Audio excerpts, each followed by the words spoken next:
একটা ছেলের কারণে আপনারা আলহামদুলিল্লাহ গর্বিত। এ ক্রিকেট বিশ্বে আপনাদেরকে আলোকিত করেছে, বাংলাদেশকে আলোকিত করেছে মুস্তাফিজ, তাই না? এই ছেলেটাকে পার্শ্ববর্তী দেশ একটা ফ্রেন্ডলি ম্যাচে যেতে দিল না।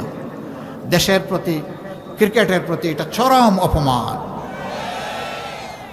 বাংলাদেশের ক্রিকেট বোর্ড এরকম বিব্রতকর পরিস্থিতি ভারতে গিয়ে আবার টি-20 খেলার সিদ্ধান্ত প্রত্যাহার করেছে। দাবি ছিল যে এই খেলাটা শ্রীলঙ্কায় হোক, আমরা যাব। ক্রিকেট বোর্ড এই সঙ্গত দাবিটাকে মানল না। আমরা দুঃখিত, আমরা লজ্জিত। এখনো সময় আছে, আমরা অনুরোধ করি আপনারা আপনাদের সিদ্ধান্ত রিভিউ করেন।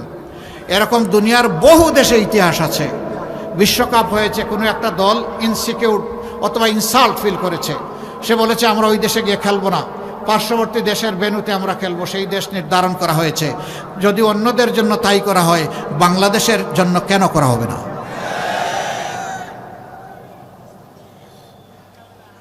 দেশপ্রেমের নজির এবং সাক্ষ্য আমাদেরকে সর্বত্রই রাখতে হবে ইনশাআল্লাহ।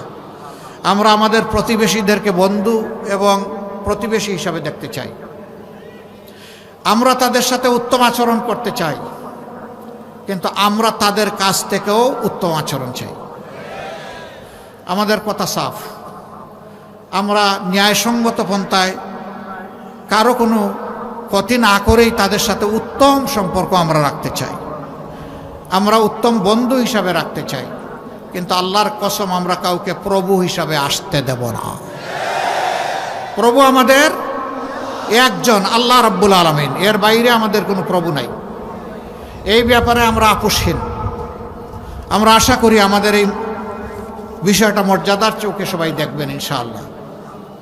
সম্মানিত ভাইরা, দ্রব্যমূল্য ঊর্ধ্বগতি আছে, আমরা স্বীকার করি। সরকার হয়তোবা চেষ্টা করেছেন, কিন্তু পুরোপুরি নিয়ন্ত্রণ করতে পারেন নাই। দুইটা দুষ্ট চক্রের কারণে দ্রব্যমূল্যের এই অবস্থা। একটা হচ্ছে চাঁদাবাজ, আর একটা হচ্ছে সিন্ডিকেট।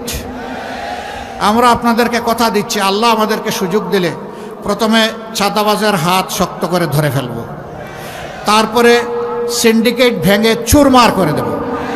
কোথাও কোনো সিন্ডিকেটের অস্তিত্ব রাখা হবে না।